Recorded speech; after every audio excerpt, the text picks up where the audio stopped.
I know way too many smart people with amazing ideas that they will never ship. And that's not because the ideas are bad. It's because nobody with a full-time job wants to come home and drag themselves through configuration hell just to evaluate an idea. Who wants to run npx create app, configure ESLint, set up auth, spin up a database, or debug a config file after a hard day at work? This kind of friction is what kills projects before you even write a single line of code. I had an app like this. I've been wanting to build it for months now. In my head, I called it WeRate.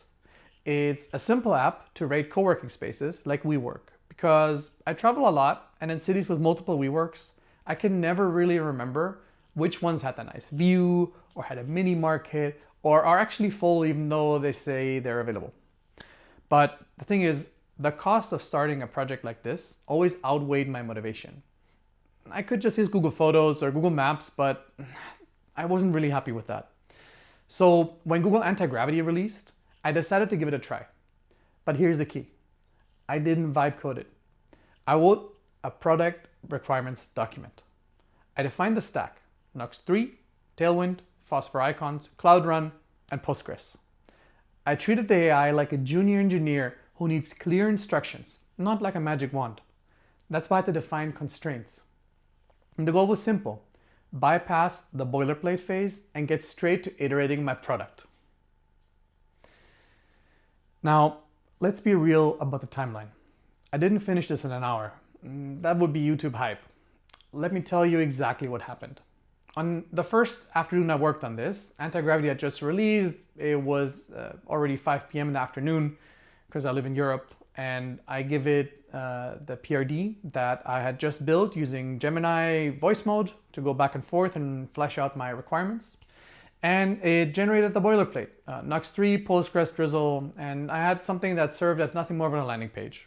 I left it at that for that day.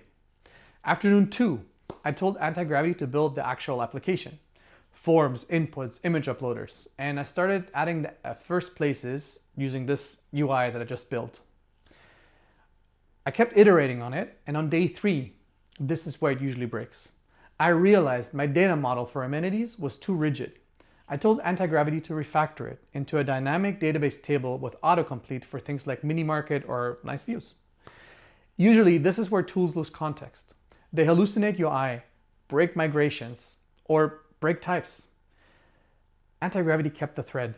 It made surgical changes to the schema, to my UI, and to the migrations without breaking anything. I was genuinely surprised. By day 5, I had a working product. I had already added over 30 places with reviews and pictures and everything from my own travels. And well, today, 1 week later, I'm at over 80 locations. I've added pictures, check-ins, reviews, and I've given the app to friends to use it who have told me they want to use this on their next trip. That's amazing. And well, here is why I think it didn't break. Antigravity and Gemini 3's context handling. When I'm deep in the project and I ask for database changes, it remembers the architectural decisions from day 1. Because while most tools lose the thread here and hallucinate and revert to generic patterns, or you end up with design inconsistencies, Antigravity kept on track.